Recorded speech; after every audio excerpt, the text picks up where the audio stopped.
I was reminded about when I was growing up in the Baptist church. I loved the singing the hymns. It's the thing that I remember most, and there's some of those that still have good meaning here in religious science, like Amazing Grace and How Great Thou Art, and several others, even What a Friend We Have in Jesus, because we certainly do consider Jesus to be our friend because he is a great example for us. However, I would draw the line at the blood songs. And there were so many of them. There's power in the blood. There is a fountain filled with blood and all of that. And so as I stopped and looked at that, I realized that really this was talking about the same thing that my teacher, Thomas Troward, called the subconscious mind, or the subjective mind. It doesn't matter what we call it because it all comes from God. And so, speaking of Thomas Troward, which I love to do, as you well know, he told us that our mind is dual in nature. We have a conscious mind, and then we have a subconscious mind, and he called the conscious mind the objective mind, and the subconscious mind the subjective mind. But it doesn't make any difference, and even he would go back and forth and call them both. And Thomas Troward, of course, is not only admired by me, he was admired by our founder, Ernest Holmes, and so many other people. Now, our conscious mind makes up about 10% of our total consciousness, and our subconscious mind makes up about 90% of our total consciousness.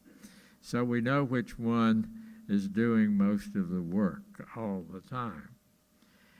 Now he tells us that there are three major points that he likes to make for the subconscious or the subjective mind. And the first one he mentions is it is creative. And that's by far the most important one because it totally is creative, and we just have to look around and see, yeah, that's it. The second point he made is its amenableness to suggestion. And we know, all of us have seen people who were hypnotized, and we notice that they'll do whatever they've been told to do, and that's when somebody else gets control of their subconscious mind. So that's the power of suggestion. And then the third one he mentions is the inability to work other than by deductive reasoning. Now, I know when I start talking about deductive and inductive reasoning, everybody goes blank, but by deductive reasoning, it means that the subconscious mind takes whatever is said and begins to create from it, create it into form. Now, interestingly also, the subconscious mind, it doesn't have much of a sense of humor. So if we say something lightly, sometimes the subconscious mind will take it seriously and go about creating whatever it was that we said. Now, we used to say, if we said something like that, we realized that we'd say, scratch, scratch, scratch, I didn't mean that, so that we can get rid of that coming up into our lives. Now, another word that Troward liked to use for the subconscious mind was the all originating mind. And I love that term because that refers to the universal subjective mind, a universal subconscious mind, of which ours is simply an individualization, because there is one all-originating mind that has brought everything into manifestation. We've heard the expression, and we frequently hear the expression, as a man thinketh, so he is. And around here, particularly, change your thinking and change your life. We really like to say that a lot around here. And what we are referring to is that our conscious mind is acted upon by our subconscious minds. Our conscious mind is the one that we think from. And so then the subconscious mind picks that up and goes to work on it. So it's the law of cause and effect. And whatever we think is the cause, and then whatever shows up from that is the effect. Now, Ernest Holmes and many other people have said that there are no miracles. That's kind of hard because we like to think about things being miracles. But what he was saying is that it's only the law working in ways that we do not yet understand. And here again, Thomas Trord was big on looking very deeply into all of the possibilities that are hidden in laws, like in the law of electricity. And there's so many different aspects of that that are being uncovered at all times. Now, of course, faith is absolutely essential. We have to have that level of faith. Now, I have learned, as most of you know, I've been a school teacher for most of my life, one way or the other, and I have learned a great amount from my students. And I have learned a lot more since I have been teaching adults in science of mind and religious science. And, you know, in my first foundations class, and I don't know how many of you were, I know Sergio was in that class, we decided to come up with what faith is what's the word? Is an anagram for. And so F-A-I-T-H, and so the class came up with fire arising in the heart. Remember that, Sergio? Fire arising in the heart, which is very visual. We can visualize it, and we can almost experience it. And then the opposite of that, or the other side of that, is fear, which is false evidence appearing real. We've been hearing about that one for a long time. Now, I have, as I said, I've learned a lot from students. And one of my students back in San Jose several years ago, her name was June Campbell, and I learned so much from her because she had been raised in religious science. Her mom was a religious scientist. And so she introduced me to Joseph Campbell. Joseph Campbell is an amazing person, and I'm going to tell you a lot more about him in just a minute. She also was responsible for introducing me to Walter Starkey and some other people that I like to read and talk about. But I learned a lot, and I'm still learning a lot from Joseph Campbell. Now, he was born in Ireland in 1898, and he grew up in a very strict Catholic family, and he was a devout Catholic into his adult years. But then he immigrated to the United States, and he became a pharmacist. And he owned drugstores and was a successful businessman. He wrote, well, I guess I better go ahead and say, then he became a divine science minister. A divine science minister, and he was a minister of the Los Angeles Divine Science Church for, I think, 28 years, and then he retired and continued being a minister in other parts of Southern California. He wrote more than 30 books, but his most popular one, and the one that was published in 1963, has never been out of print, and it's called The Power of Your Subconscious Mind. Now, Joseph Campbell was an admirer of Thomas Troward also. Oh, I'm sorry. Thank you. Thank you. I'm glad you're paying attention. I was just checking to see if you were. Okay.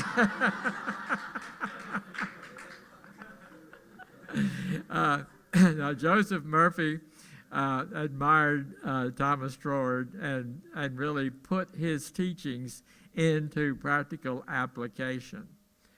And so in his books, and particularly in this book right here, which is, as I said, it's the most popular one, he mentions many, many cases in which people had transformations in their lives. Now, this is something that Troward didn't do very much, but the application of Troward's teachings working in people's lives are amazing, and he talks about them in this and in some of his other books. He also made a lot of recordings, and I've heard some of his recordings, and they were amazing. And then he took cruises, and he would do a cruise where people would go, and he would talk to them every day on the cruise. And I knew some people who did those, and they talked about what an amazing person he was. Now, when he was in that church, I wanted to mention this, the Divine Science Church, they always had more than 1,000 people there every Sunday. So that's a pretty big church. It's something, we haven't reached that, but we're working on it here. Now, I like to mention these names of people. And one of the reasons that I like to mention the names of people is because here in the Bible Belt, we are not a very well-known church. We are a little New Thought church. And people don't know what to think about us, really, but they think they can ignore us. Well, I'll tell you, we have a very, very rich heritage. Our roots go very deep, and they are widespread. And what we frequently fail to say about New Thought is that our New Thought is based upon ancient wisdom that goes way back before the Bible was ever brought into being. And we have some very impressive people, ministers. We have our own Billy Grahams. And we have, and not that there was anything wrong with Billy Graham, by the way, he was a wonderful man. But we have New Thought ministers that are comparable to that. I know when I was growing up in the Baptist church, I was always hearing about some big minister and this sort of thing. So I like to throw those in from time to time. Okay. Now, Joseph Murphy chose to use the word subconscious mind instead of subjective mind, and he would just use the word consciousness for the objective mind. And so he said that the subconscious mind was like a rich bed of fertile soil, and that just as every seed that would fall into that fertile soil would produce a plant, then every thought that we enter into our subjective mind will produce a manifestation, because that's the law of cause and effect. Our belief is our thought, and our thought is our belief. And so if we want to change the conditions and circumstances in our lives, we don't go about trying to change the conditions and circumstances in our lives. We go back to the cause. And we go back and we change our thoughts and we change our beliefs. Now this law of cause and effect is just as powerful and just as reliable as the physical laws that we're most familiar with, like the laws of gravity and the laws of electricity.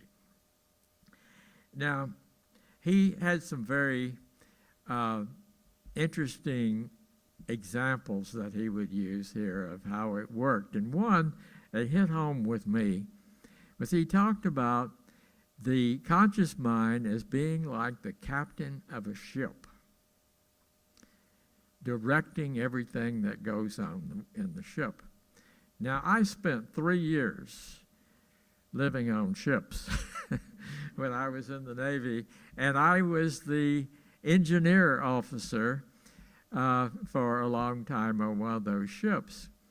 Now, if the captain was the conscious mind of the ship, the engineering department was the subconscious mind of the ship, because we had to make everything happen. We had to make sure that the engines were working properly. We had to make sure that all of the other auxiliary conditions were perfect.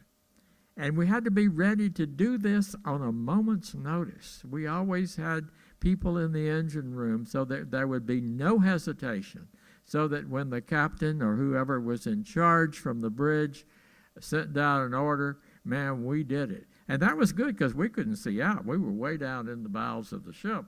And so we had to depend on that.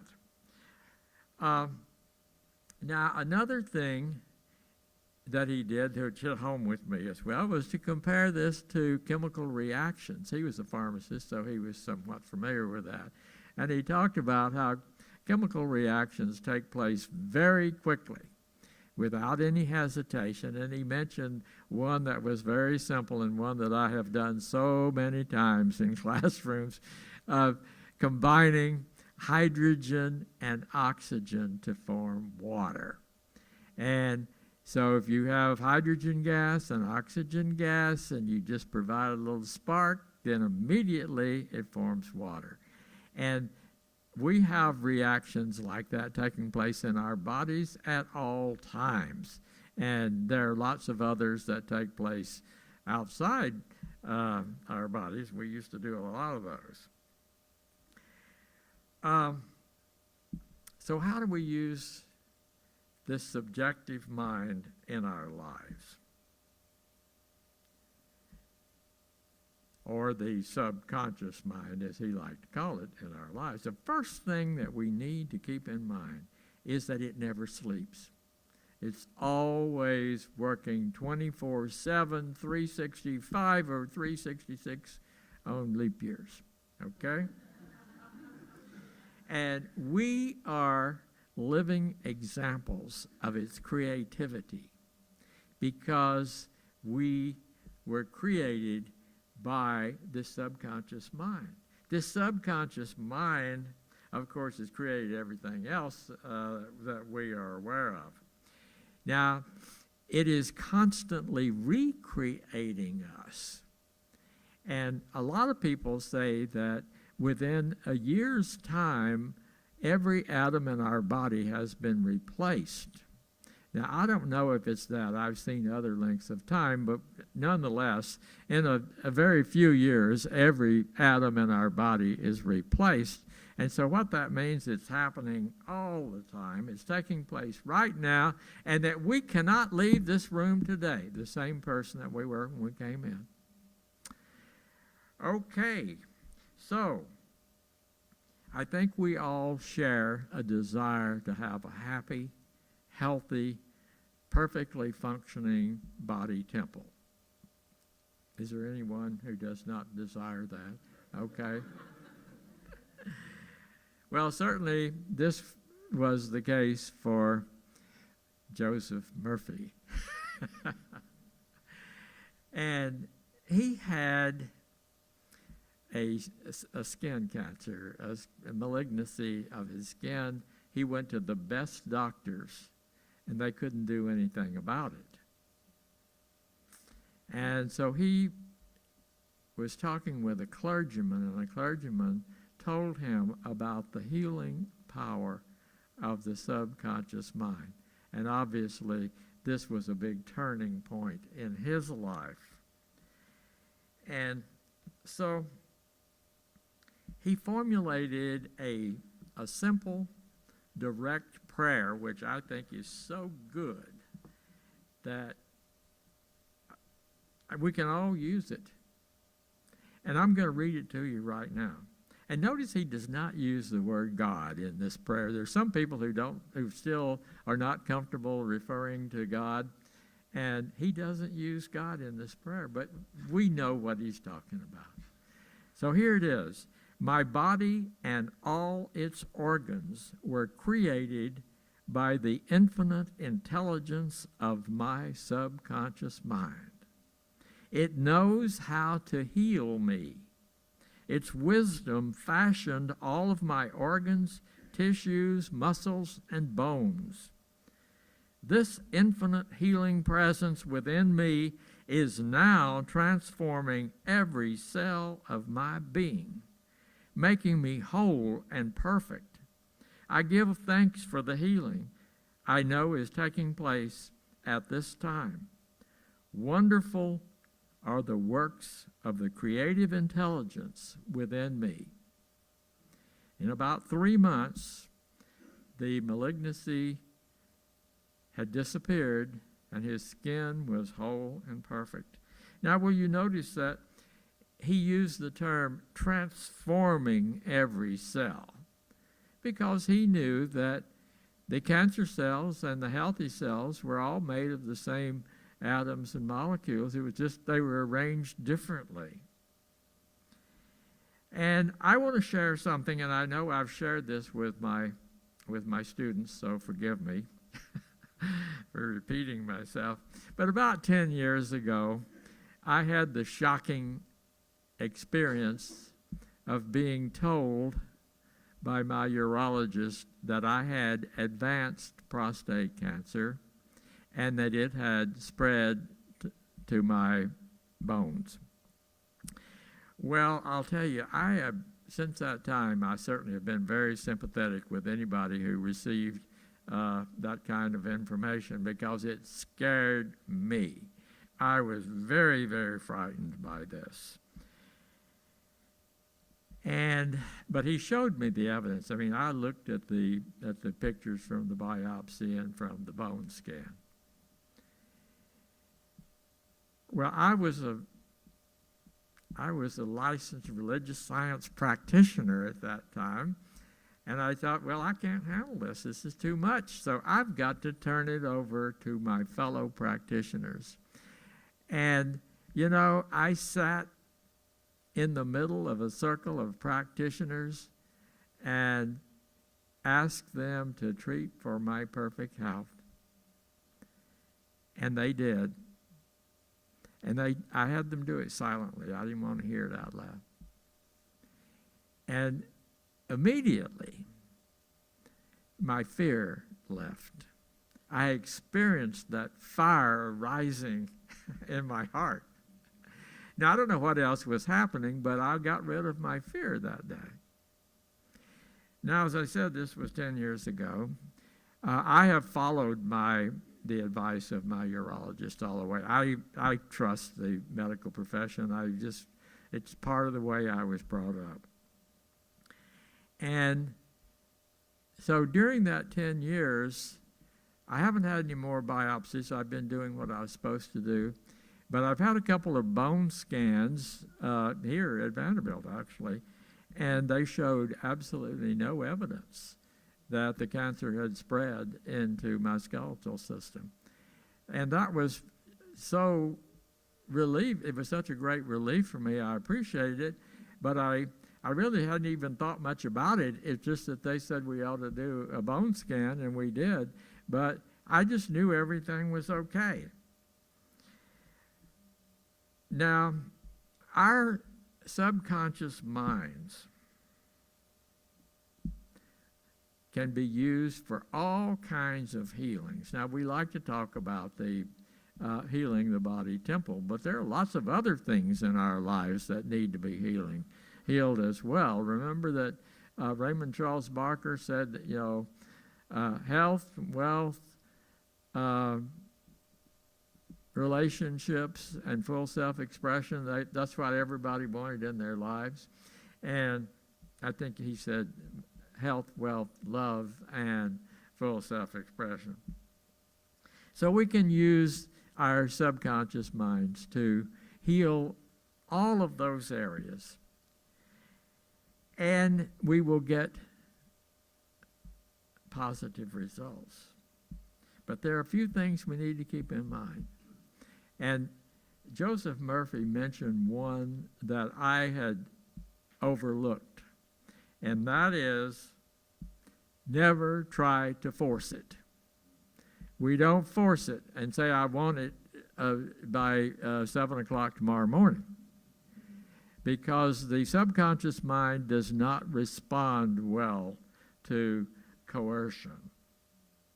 And we don't need to get bogged down on how this is going to happen. We can just have faith that it is happening and allow ourselves to consciously accept it with gratitude. It's important for us to feel the happy solution taking place in our lives at all times. And I tell you, I know that it works. It requires patience. It requires frequent repetitions of our affirmations. But it does not require any willpower. Again, Thomas Troy talks about the difference between will and willpower. And willpower is when you're trying to make something happen, and will is when you just continually know that it's coming forth and you continually repeat your affirmation.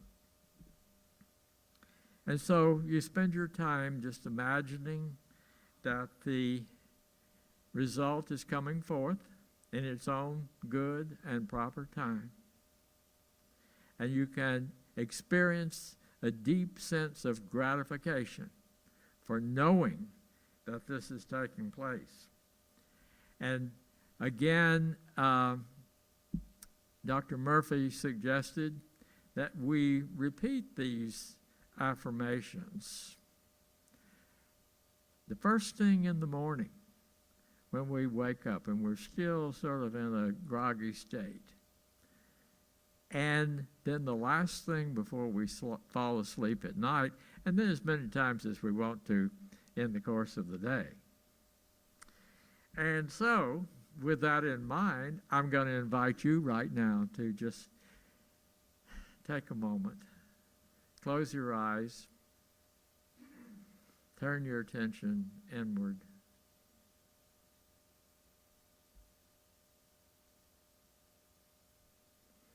And take a moment now to create an affirmation for your own life.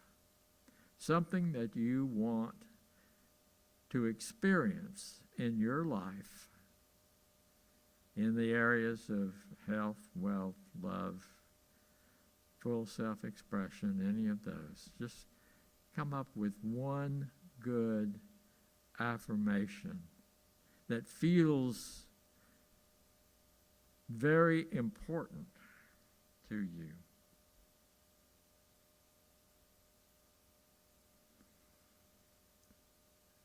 And now visualize it being true in your life right now. Visualize it having come forth in your life right now. And feel that very deeply.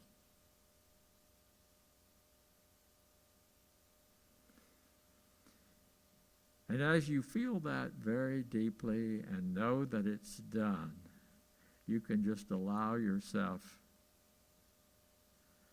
to feel gratitude and joy that this has taken place in your life. And so it is.